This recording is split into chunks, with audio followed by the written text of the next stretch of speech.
Hello guys, in today's video I'm gonna show you how to clear previous activity on your account sensor on your account on Messenger, easy and quick.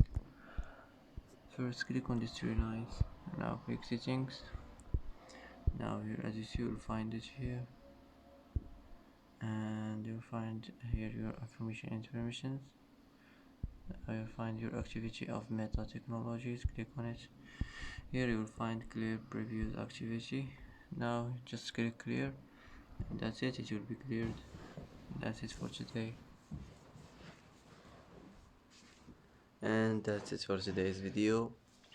If you like this video, don't forget to like and don't forget to subscribe.